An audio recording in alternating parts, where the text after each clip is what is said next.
Halo, selamat pagi adik-adik semua. Selamat pagi Gwen, selamat pagi Davi, dan juga semua adik-adik di kelas Madya ya. Puji Tuhan, pada pagi hari ini kita bisa bertemu kembali di sekolah minggu. Nah, sekarang kita akan memuji Tuhan dan juga belajar firman Tuhan. Tapi sebelumnya kita berdoa dulu yuk. Mari kita bersatu dalam doa.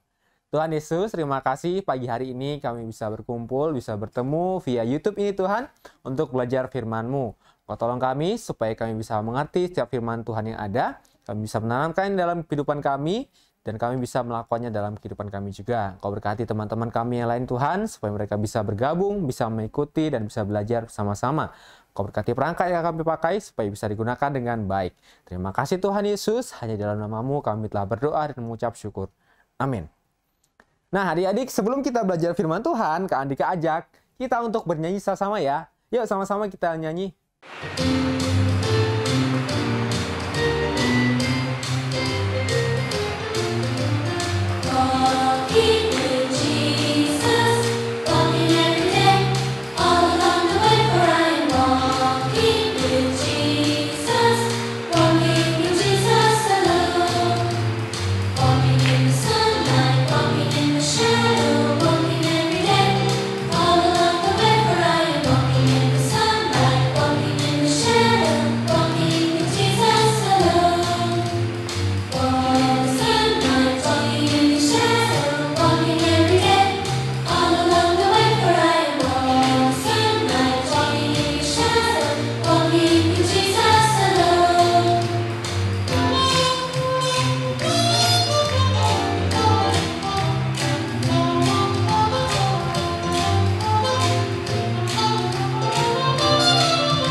Ya, sama seperti nyanyian tadi ya, jalan serta Yesus. Kapan sih kita berjalan bersama dengan Tuhan Yesus? Apakah kita setiap hari berjalan bersama dengan Tuhan Yesus? Nah, pada pagi hari ini kita akan belajar mengenai Abraham. Abraham yang ternyata dipakai oleh Tuhan. Tapi sebelum kita belajar tentang Abraham, Kak Andika mau kasih tahu dulu ya, hari ini kita sudah ada di pelajaran yang ke-7 dengan judul Jangan Menyimpang. Menyimpang itu artinya apa sih adik-adik? Menyimpang itu artinya ketika kita berjalan ya, kita tidak berjalan lurus, tapi berjalannya sedikit ke kiri atau mungkin juga sedikit ke kanan gitu ya. Artinya tidak tepat ke jalur yang ada. Jadi dia bisa dikatakan berbelok sedikit lah gitu. Nah, sama seperti Abraham. Pada pagi hari ini kita akan belajar dari Kejadian pasal yang ke-12, ayat yang ke-10 sampai yang ke-20. Jadi kita lihat ternyata Abraham itu adalah orang yang dipakai oleh Tuhan untuk menjadi orang yang diberkati. Pada suatu ketika, Abraham itu ditempatkan Tuhan di daerah Kanaan, di sekitaran Palestina. Jadi di daerah situ, hujan itu terjadi hanya kurang lebih 2 periode dalam waktu 1 tahun. Jadi karena Bapak Abraham ini, dia punya usaha untuk beternak, dia harus kasih makan ternaknya dengan tanaman-tanaman yang ada, rumput-rumput segar. Karena di sana hujannya hanya 2 periode dalam 1 tahun, kesulitan. Nah, inilah yang dilakukan oleh Bapak Abraham. Di ayat yang ke-10, coba kita lihat ya. Ketika kelaparan timbul di negeri itu, pergilah Abram ke Mesir untuk tinggal di situ sebagai orang asing, sebab hebat kelaparan di negeri itu. Nah, kelaparan itu ternyata bukan hanya terhadap hewan-hewan tadi, tapi ternyata kepada orang-orang yang ada. Akhirnya Abraham memutuskan untuk pergi ke Mesir. Tetapi kalau kita perhatikan di sini, Abraham tidak mendapat perintah dari Tuhan. Tuhan tidak memberi aba-aba kepada Abraham supaya Abraham pergi ke tanah Mesir, adik-adik. Nah, ini adalah salah satu kesalahan dari Bapak Abraham ini. Dia bertindak tanpa meminta Tuhan, meminta saran dari Tuhan gitu ya. Ternyata dia bertindak atas keinginannya sendiri. Dan ketika bertindak ini, Bapak Abraham tidak sendirian. Dia mengajak istrinya ternyata. Coba kita lihat lagi di ayat yang ke-11 sampai 12. Pada waktu ia masuk ke Mesir, berkatalah ia kepada Sarai istrinya, "Memang aku tahu bahwa engkau adalah seorang perempuan yang cantik parasnya." Wow, ternyata istri dari Bapak Abraham ini cantik sekali ya. "Apabila orang Mesir melihat engkau, mereka akan berkata, 'Itu istrinya,' jadi mereka akan membunuh aku dan membiarkan engkau hidup." Nah, ini ketika Bapak Abraham akan masuk ke tanah Mesir, dia punya strategi. Karena Sarai, istri dari Bapak Abraham ini ternyata cantik sekali, jadi Bapak Abraham khawatir, nanti kalau aku masuk ke tanah Mesir, ada orang-orang yang suka sama istriku ini. Dan akhirnya aku dibunuh oleh mereka dan istriku diambil oleh mereka sehingga menjadi istri mereka. Nah, itu adalah hal yang dikhawatirkan oleh Bapak Abraham ini. Coba kita lihat lagi selanjutnya. Di ayat yang ke-13, Bapak Abraham berkata, "Katakanlah bahwa engkau adikku, supaya aku diperlakukan mereka dengan baik karena engkau, dan aku dibiarkan hidup oleh sebab engkau." Nah, ini kira-kira bagus atau tidak ya? Jadi tindakan Bapak Abraham ini, ternyata dia mengatakan bahwa kamu itu jadi adikku saja ya. Nanti kalau kamu bertemu dengan mereka, kamu mengaku sebagai adikku saja ya. Tapi sesungguhnya di Kejadian 20 itu tidak salah. Tidak sebenarnya salah bahwa ternyata Sarai ini adalah adik dari Bapak Abraham. Karena ternyata Sarai ini adalah satu ayah namun beda ibunya. Tetapi ini juga nggak benar karena ini mengajarkan ketidakbenaran atau juga bisa dikatakan berbohong. Nah, yang pertama tadi Bapak Abraham ternyata pergi ke Mesir tanpa meminta tuntunan Tuhan. Sekarang dia meminta berbohong juga. Dan kita lihat lagi apa yang terjadi oleh Bapak Abraham dan juga Sarai ini. Di ayat ke-15, "Dan ketika punggawa-punggawa Firaun melihat Sarai, mereka memuji-mujinya di hadapan Firaun, sehingga perempuan itu dibawa ke istananya." Nah, tiba saatnya ternyata punggawa-punggawa atau juga orang-orang penting di istana itu mengetahui bahwa ternyata Sarai ini adiknya Abraham. Karena mengakunya seperti itu ya. Dibawalah Sarai ini ke istana raja. Nah, ini adalah kekhawatiran dari Bapak Abraham tadi ya. Kekhawatiran yang ternyata terjadi. Nah, strategi mulai dijalankan. Tetapi ketika Sarai tadi dibawa ke istana raja, terjadi tulah di kerajaan itu.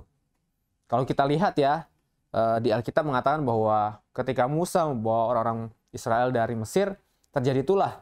Entah itu ada katak, entah itu ada lalat, entah itu ada kematian anak sulung, dan lain sebagainya. Pokoknya ada hal yang tidak baiklah di kerajaan itu.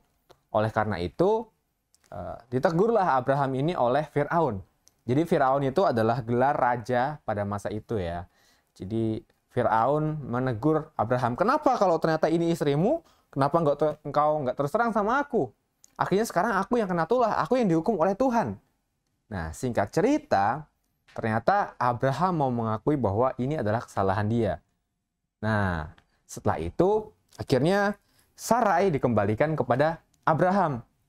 Sarai kembali menjadi istri Abraham. Dan setelah itu, di ayat yang ke-20, "Lalu Firaun memerintahkan beberapa orang untuk menghantarkan Abraham pergi bersama-sama dengan istrinya dan kepunyaannya." Jadi, sepertinya sia-sia ya apa yang dilakukan oleh Abraham ini ya. Dia memang merasakan kelaparan, dia merasakan kesusahan, tapi dia tidak mengandalkan Tuhan ketika ada di tanah Kanaan itu. Justru dia pergi dengan sendirinya tanpa aba-aba dari Tuhan. Dan ketika dia ada di Mesir, justru dia bukan mendapatkan keamanan, bukan mendapatkan kenyamanan, tapi dia justru mendapatkan kesulitan. Dia mendapat ancaman bahkan juga dari Firaun. Dia ditegur oleh Firaun ini. Nah, jadi hal yang bisa kita pelajari dari Bapak Abraham ini adalah kita harus taat. Taat sama semua perintah Tuhan. Kalau Tuhan nggak perintahkan Abraham pergi, ya dia nggak harus pergi harusnya. Seharusnya dia bergumul, dia harus berdoa, dia meminta pimpinan Tuhan, supaya dia bisa menyelesaikan masalahnya. Nah, sekarang kalau kita, apa yang harus kita lakukan? Bagaimana kita taat terhadap Tuhan? Contohnya, ketika hari Minggu kita diingatkan, wah besok hari Minggu, ada sekolah Minggu. Tapi ternyata ada film favorit nih yang belum ditonton gitu kan. Ada temen yang rekomendasi, wah ini besok ada series yang terbaru nih, dari satu film. Kan kalau di YouTube kan bisa lihat lagi siang nanti kan nggak apa-apa ya. Gitu. Akhirnya kalian mudah menunda waktu gitu kan. Akhirnya di jam 8 misalnya ketika sekolah minggu itu dimulai, kalian justru nantilah jam 9 masih ada YouTube-nya kok. Jadi aku bisa melihatnya. Tapi ternyata ketika kalian sudah menonton film, wah bagus juga nih. Di bawahnya ada lagi listnya film yang keren-keren juga. Nonton dulu ntar aja. Sekolah minggunya gitu kan. Karena masih banyak film-film yang lainnya. Nah, akhirnya ditunda terus. Dan akhirnya di hari Minggu tidak sekolah minggu. Nah, itu adalah salah satu kesalahannya. Di sekolah juga misalnya. Apalagi sekarang ketika sekolahnya online nih. Ancaman untuk bolos juga, wow, peluangnya sangat besar ya. Gitu. Ketika sekolah misalnya lewat Zoom atau juga Google Meeting, ya udah, mungkin komputernya memang standby, tapi kitanya nggak tahu pergi kemana. Sibuk main HP mungkin, atau juga main game. Nah, jangan sampai seperti itu ya. Jadi kita harus taat bahwa ketika kita diminta untuk sekolah minggu, ya kita harus sekolah minggu. Ketika kita harus belajar di sekolah, ya harus belajar dengan baik, dengan seksama. Jangan sampai kita hanya membuang-buang waktu, sama seperti Abraham tadi. Dia buang-buang waktu, dia buang-buang energi. Kalau kita dibiayai oleh orang tua kita untuk belajar, ya kita gunakan waktu untuk belajar itu dengan baik. Jangan sampai orang tua kita buang-buang uang hanya untuk membuat kita nggak pintar, karena kita nggak belajar dengan sungguh-sungguh. Nah, jadi itulah firman Tuhan yang bisa kita pelajari hari ini ya adik-adik. Biarlah kita terus mengingat dan bahkan juga kita jangan sampai menyimpang. Kita harus terus taat akan perintah Tuhan. Nah, demikianlah firman Tuhan. Sekarang kita akan menghafalkan ayat hafalan kita ya.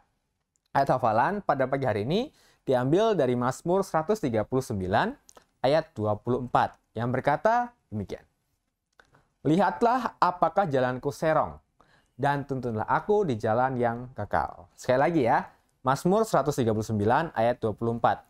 Lihatlah apakah jalanku serong, dan tuntunlah aku di jalan yang kekal.